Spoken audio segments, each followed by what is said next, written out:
Hello दोस्तों, study with अनु में मैं अनु आपका स्वागत करती हूँ। कैसे हैं आप सब? आई होप आप सब स्वस्थ होंगे, मस्त होंगे और अपनी पढ़ाई लिखाई में व्यस्त होंगे। तो ये है आपकी जीएस की क्लास जो हम एलटी ग्रेड के लिए अपने फ़िलहाल तो लगा रहे हैं। बाकी आप टीजीटी की तैयारी कर रहे हैं तो उसके लिए भी यूज़फुल है, पीजीटी कर रहे हैं उसके लिए भी यूज़फुल है ना। कोई भी एग्ज़ाम की प्रिपरेशन कर रहे हैं जीएस तो देना ही पड़ता है। तो चलिए शुरू करते हैं। तो ये पेपर है आपका असिस्टेंट प्रोफेसर प्रवक्ता परीक्षा 2017 का। तो हम पेपर सॉल्व कर रहे हैं इसमें प्रीवियस ईयर के। बहुत सारे हमने सॉल्व भी कर लिए और हर एक वीडियो में हम 3 पेपर को सॉल्व करते हैं। थोड़ा आप फास्ट चल रही हूँ क्योंकि समय अब बचा नहीं है ज़्यादा, तो सोच रही हूँ आप लोग का ज़्यादा समय ना गवाया जाए, तो थोड़ा सा फास्ट करा रही हूँ अब मैं, ठीक है। तो जिसका डिस्क्रिप्शन पढ़ने वाला होगा उसका पढ़ूंगी, जिसका नहीं पढ़ने वाला उसका नहीं पढ़ूंगी, और जो क्वेश्चन छोड़ने वाले हैं उनको छोड़ देंगे, छोड़ के आगे बढ़ जाएंगे, ठीक है।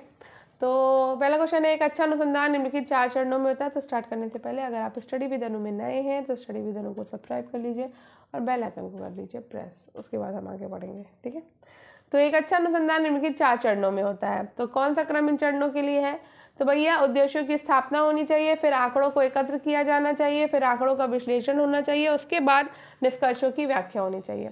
निम्नलिखित में से फलांक की त्रुटि कौन सी है? तो फलांक की त्रुटि है प्रत्युत्तर की त्रुटि।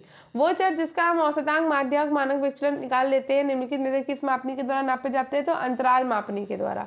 कौन सा कार्य विश्वविद्यालय अनुदान आयोग का नहीं है? तो विश्वविद्यालय की वार्षिक परीक्षा का पर्यवेक्षण करना ये काम नहीं है। विश्वविद्यालय का काम है विश्वविद्यालय और कॉलेजों को अनुदान का आवंटन करना, विदेशों में भारतीय उच्च शिक्षा को बढ़ावा देना और बौद्धिक संपदा अधिकारों का संरक्षण करना। नेक्स्ट है, निम्नलिखित में से कौन सा शब्द संक्षेप गलत है? 5GPL fix generation programming language, ठीक है। नई 4 ईमेल पते दिए गए हैं, कौन सा ईमेल पता सही है? तो ये राम श्याम@yahoo.com, ठीक है। और फिर विकल्पों में दिए गए ये क्यों सही है भाई?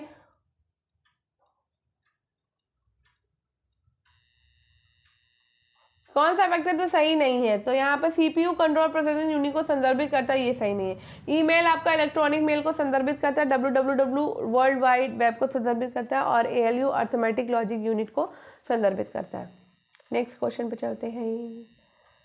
यदि अपशिष्ट पदार्थ पीने के पानी के स्रोत को दूषित कर दे तो निम्नलिखित में से कौन सी बीमारी फैलेगी? तो ये भैया फैलेगी टाइफाइड, ठीक है। टाइफाइड जो है वो साल्मोनेला एंटेरिका सेरोटाइप बैक्टीरिया से होता है और इसे मोती झरा या मियादी बुखार भी कहते हैं। ये रोग प्रदूषित जल, रोगी के मलमूत्र, थूक के द्वारा फैलता है। इस रोग को फैलाने में मक्खियों की विशेष भूमिका होती है। इस रोग के प्रमुख लक्षण रोगी को सिर दर्द, ज्वर, शरीर पर लाल दाने उभरना, हाजमा खराब होना, आंख से रक्त निकलना। इसके उपचार के लिए क्लोरोमाइसीटोन वर्ग की एंटीबायोटिक ली जाती है। मलेरिया जो है वो मादा एनोफिलीज मच्छर के काटने से होता है और इसका प्रमुख लक्षण है ठंड लगने के साथ तेज बुखार आना, सिर में तीव्र दर्द होना, मिचली आना। मच्छरों को मारने के लिए DDT का छिड़काव किया जाता है।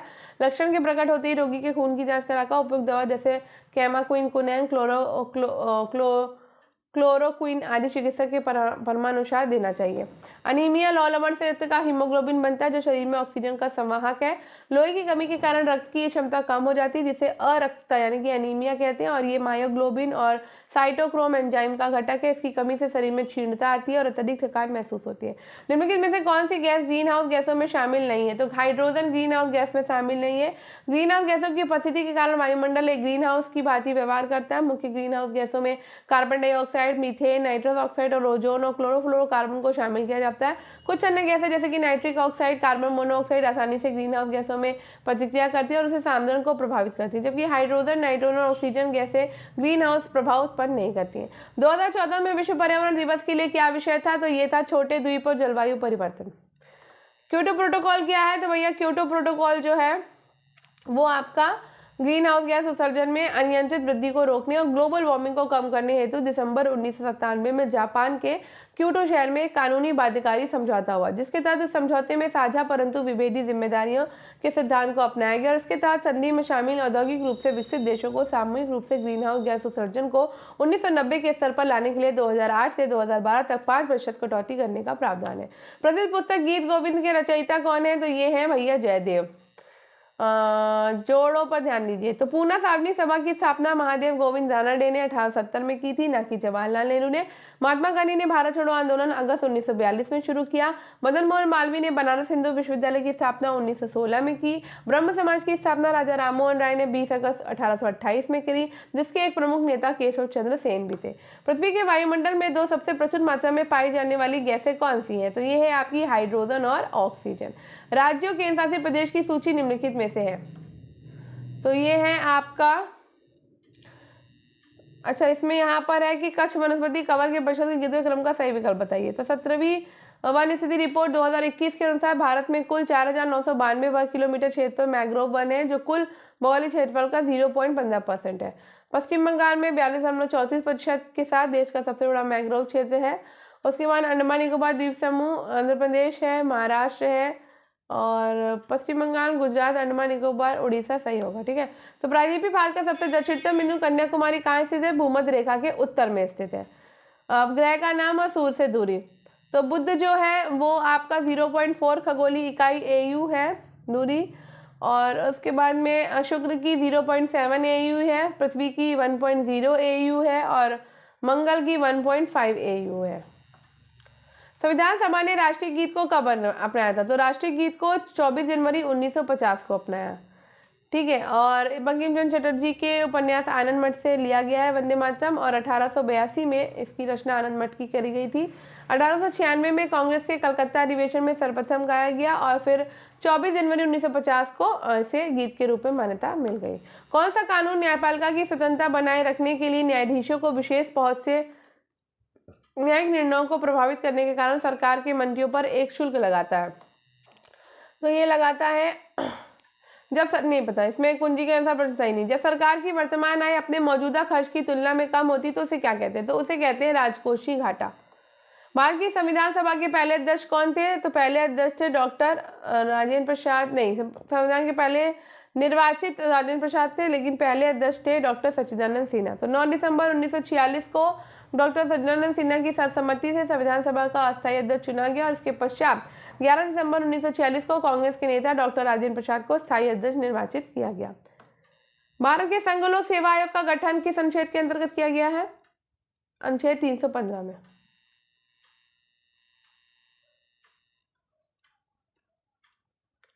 320 में लोक सेवा आयोग के कार्यों का उल्लेख है।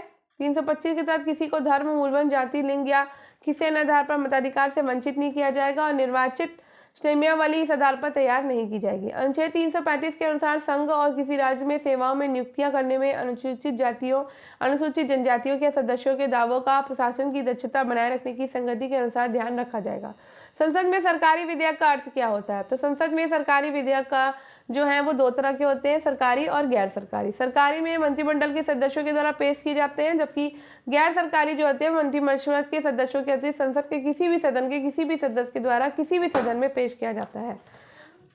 मूलभूत कर्तव्यों को भारतीय संविधान में किस वर्ष समाविष्ट किया गया? तो मूलभूत कर्तव्यों को भारतीय संविधान में 1976 में समाविष्ट किया गया है। भारतीय संविधान में मूल कर्तव्यों को पूर्व सोवियत संविधान से लिया गया। 1976 में गठित स्वर्ण सिंह समिति की सिफारिशों के आधार पर 1976 में 42वें संविधान संशोधन के द्वारा संविधान में एक नया भाग 4 का जोड़ा गया। इस नए भाग में केवल एक अनुच्छेद है 51 का शामिल किया गया, जिसमें प्रथम बार नागरिकों के 10 मूल कर्तव्यों का उल्लेख किया गया, जबकि इसमें 11वां मूल कर्तव्य है 86वें संविधान संशोधन 2002 के द्वारा जोड़ा गया। तेलंगाना के प्रथम मुख्यमंत्री तो भैया चंद्रबाबू नायडू, के चंद्रशेखर राव। कैबिनेट मंत्री और पोर्टफोलियो को देख लेते हैं। तो ये पुराना है लेकिन फिर भी मिला लेते हैं। तो अरुण जेटली को मिलाएंगे हम वित्त और रक्षा से, राजनाथ सिंह जाएंगे गृह मंत्रालय में, सुषमा स्वराज जाती हैं विदेश मंत्रालय, और श्रीमती जुबैन ईरानी जाती हैं मानव संसाधन विकास। और ये पुराना वाला है क्योंकि पुराना पेपर है तो पुराना ही है। भारत के संदर्भ में फेडरेशन कप किससे संबंधित है? फेडरेशन कप हम लेते हैं फुटबॉल में। तो फुटबॉल में हम फेडरेशन कप लेते हैं, डूरन कप लेते हैं, संतोष ट्रॉफी लेते हैं, रोवर्स कप लेते हैं। क्रिकेट में हम रणजी ट्रॉफी लेते हैं, ईरानी ट्रॉफी लेते हैं, देवधर ट्रॉफी लेते हैं, दिलीप ट्रॉफी लेते हैं, CK नायडू ट्रॉफी लेते हैं। और हॉकी में हम आगा कप लेते हैं, बैटन कप लेते हैं, नेहरू ट्रॉफी लेते हैं, रणजीत सिंह गोल्ड कप लेते हैं। ठीक है। नेक्स्ट क्वेश्चन है 400 मीटर दौड़ में एशियाई खेलों में स्वर्ण पदक जीतने वाली पहली भारतीय महिला। तो ये पुराना क्वेश्चन है। कमलजीत सिंधु उस समय थी 1970 में बैंकॉक के एशियाई खेलों में 400 मीटर की दौड़ में स्वर्ण पदक उन्होंने जीता था, वो प्रथम भारतीय महिला थी। तो भारत सरकार के द्वारा उन्हें पद्मश्री भी दिया गया है। अब यहाँ पे ग्लासगो राष्ट्रमंडल खेल, तो इसके बारे में हम बात नहीं करेंगे क्योंकि ये 2014 वाला है, तो उससे हमें कोई लेना देना नहीं है। चलो आगे बढ़ते हैं। नेक्स्ट है असिस्टेंट प्रोफेसर प्रवक्ता परीक्षा 2014 का पेपर, तो चलो इसे भी हल कर लेते हैं भैया। किस पर विश्वविद्यालय अनुदान आयोग का संवैधानिक दर्जा प्रदान किया गया? तो ये किया गया है 1956 में, और ये क्वेश्चन बहुत बार पूछा गया है ना। भारत का पहला शैक्षिक संस्थान जिसके पास सुपर कंप्यूटर है, तो ये है IIT कानपुर। भारत का पहला शैक्षिक संस्थान IIT कानपुर है जिसके पास सुपर कंप्यूटर है। सुपर कंप्यूटर बहुत ही शक्तिशाली कंप्यूटर होते हैं जो कि लाखों गणनाओं को कुछ ही सेकंड या 1 सेकंड में कर सकते हैं। इनकी स्मृति क्षमता काफ़ी उच्च होती है, गीगाबाइट या टेराबाइट में, और क्रियान्वयन क्षमता जो है फ्लोटिंग पॉइंट प्रति सेकंड पेटाफ्लॉप में होती है। ये आकार में काफ़ी बड़े होते हैं।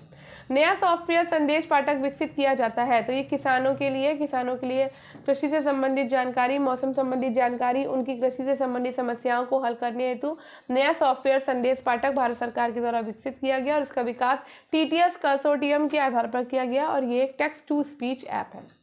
नेक्स्ट है, निम्नलिखित कंप्यूटर भाषाओं में से कौन सी भाषा आर्टिफिशियल इंटेलिजेंस यानी कि कृत्रिम बुद्धि हेतु प्रयुक्त की जाती है? तो प्रोलोग जो है फ्रांस में 1973 में इसका विकास किया गया, और इसमें इसमें समस्याओं के समाधान में तर्क की प्रधानता दी जाती है। इसे कृत्रिम बुद्धि तथा तार्किक प्रोग्रामिंग में प्रयोग किया जाता है। क्लास क्या है? तो विद्यालयों में कंप्यूटर साक्षरता एवं अध्ययन class computer literacy and studies in school कहलाता है। इसकी शुरुआत 1984 में की गई थी। यहाँ पर है आउटपुट डिवाइस को हम मिला देंगे सेंट्रल प्रोसेसिंग नहीं प्रिंटर से। आउटपुट डिवाइस है आपका प्रिंटर, और MS-DOS है आपका सिस्टम सॉफ्टवेयर।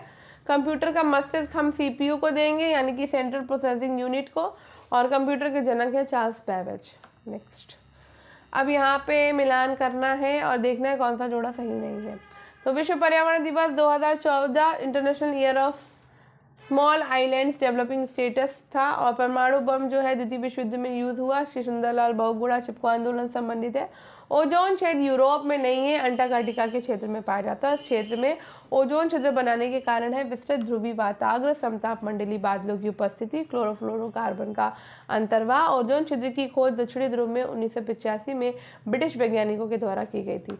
जैव पायस्की सबसे समृद्ध है, तो ये उष्णकटिबंधीय क्षेत्रों में सबसे समृद्ध है। 10 डिग्री उत्तरी अक्षांश से लेकर 10 डिग्री दक्षिणी अक्षांश के मध्य में स्थित है, और यहाँ वर्ष भर उच्च तापमान तथा अत्यधिक वर्षा होती है, और इसी उच्च तापमान और उच्च वर्षा के कारण ये क्षेत्र विश्व का सबसे अधिक जैव विविधता वाला क्षेत्र है। संयुक्त राष्ट्र संघ ने 2005 से 2014 के दशक को घोषित कर दिया। तो ये हमारे काम का क्वेश्चन नहीं है, लेकिन फिर भी सतत विकास के हेतु शिक्षा के दशक में। ठीक है, आगे बढ़ते हैं।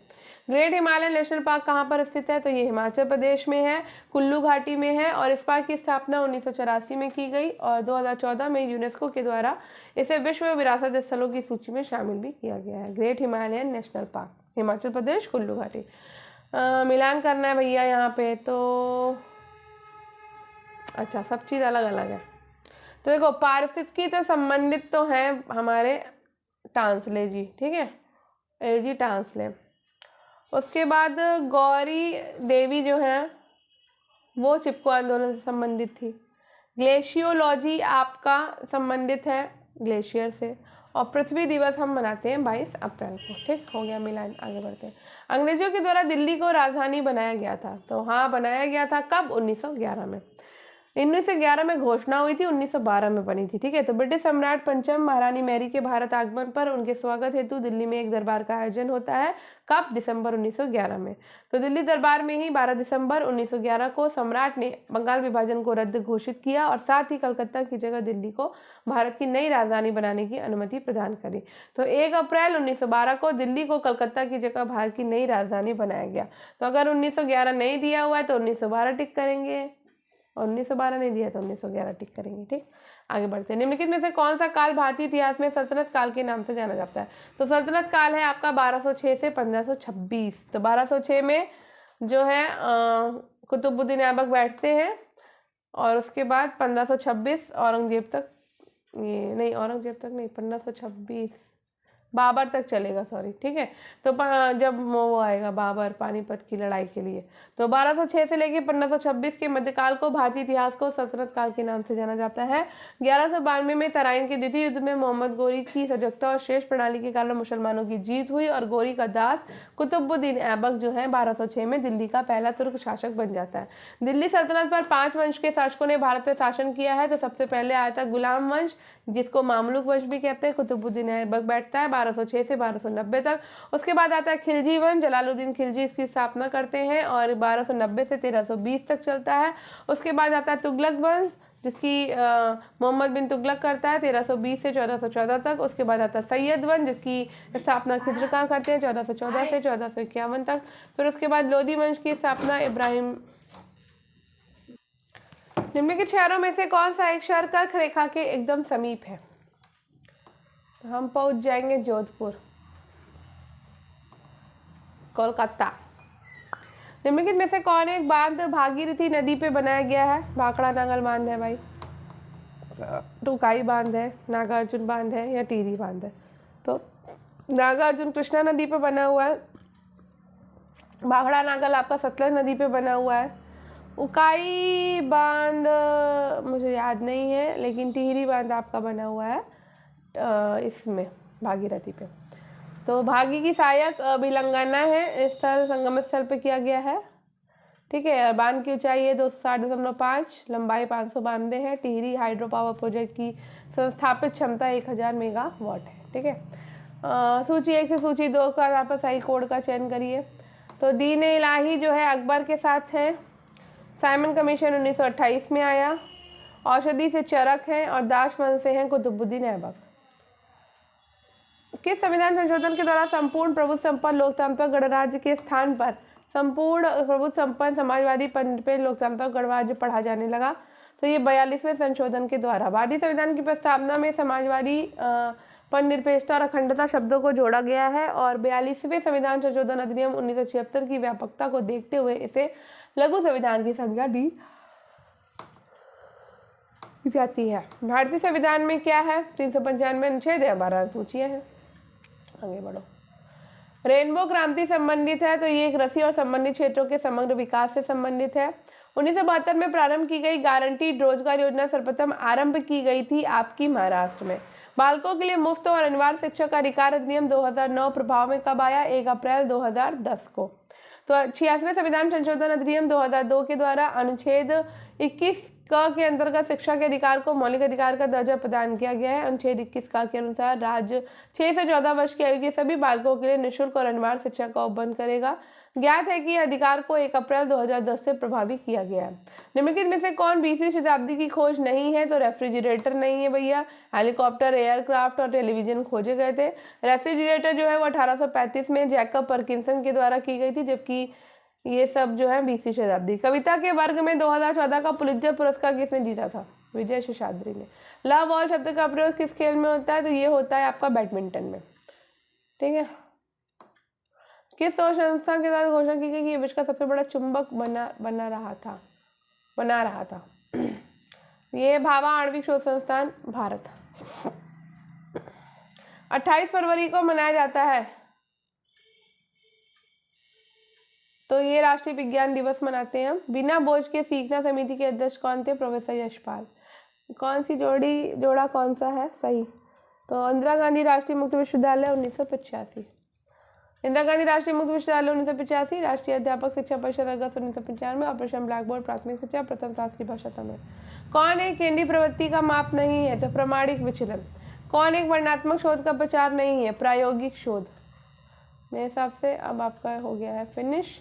अब ये वाला पेपर हम करेंगे कल। आई होप आपको आज का वीडियो पसंद आया होगा। वीडियो पसंद आया तो वीडियो को लाइक करिए, शेयर करिए, चैनल को सब्सक्राइब करिए। Thank you. मिलते हैं कल नेक्स्ट क्लास में। स्टडी विद अनु के साथ कनेक्टेड रहिए। धन्यवाद। Bye bye. बहुत जल्दी करा दिया मैंने, फास्ट एकदम। तो पसंद आया हो लाइक शेयर और कमेंट जरूर करिएगा। बाय।